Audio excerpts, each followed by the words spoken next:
Therellaine. So, welcome back to my channel. So, for today's video, gagawa tayo ng updated what's inside my bag. So, without further ado, let's start the video.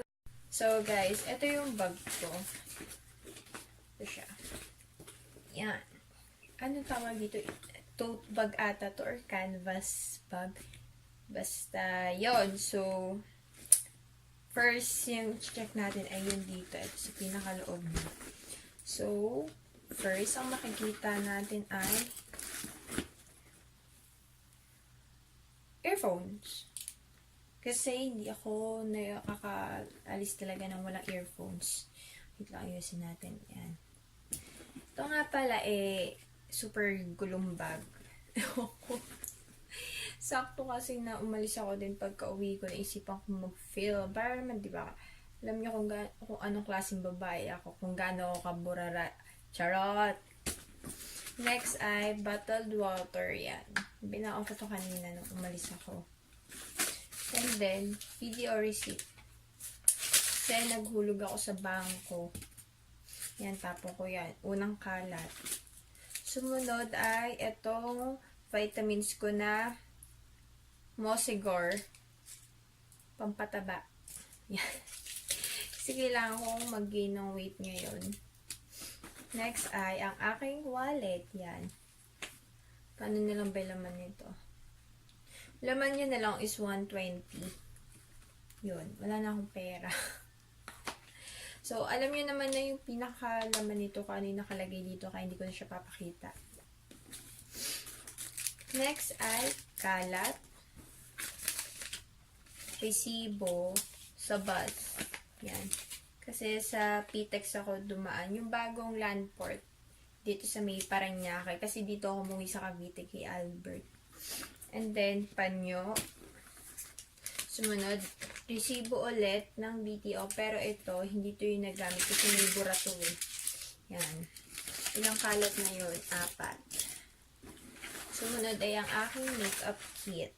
Yan. So, yung nasa loob nito ay contour or blush on brush. Ayan. Bagong bili ko to sa Glad King. Ang bili ko parang 150 pesos lang to kahapon or nung isang araw ko lang to binili. Yung blush on ko na Nichido. Lipstick. Another lipstick.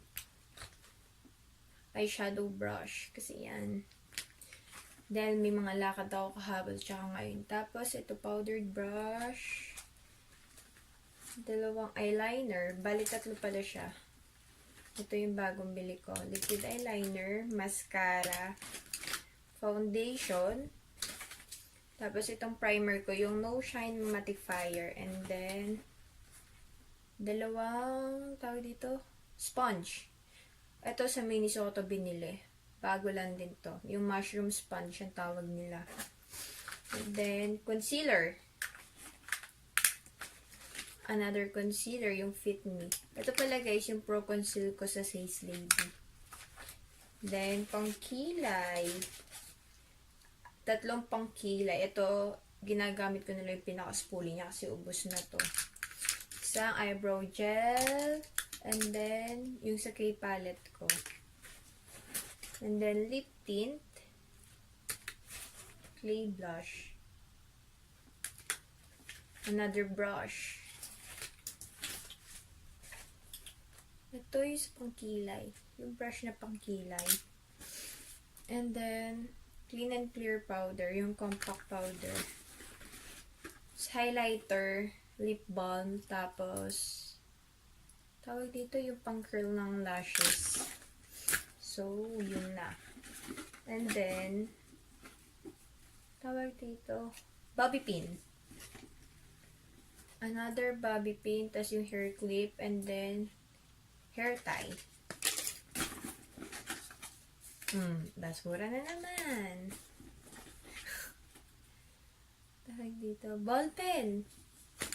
Tapos, ang aking hiwagang resume na nakalagay sa Papemel Roti na paper bag or paper chuchu. Yan. Hindi ko na ito papakita guys kasi may information ko dito eh.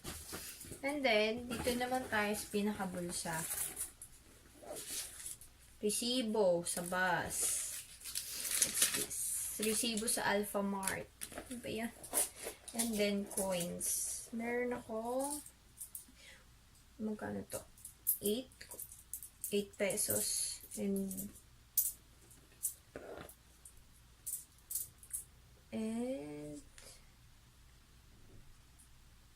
40 cents. Yun lang. So, that's it guys. Yun lang yung laman ng bag ko. Pasensya na. Sobrang gulo ang kalat. Yan. So, thank you for watching. See you on my next vlog. Bye!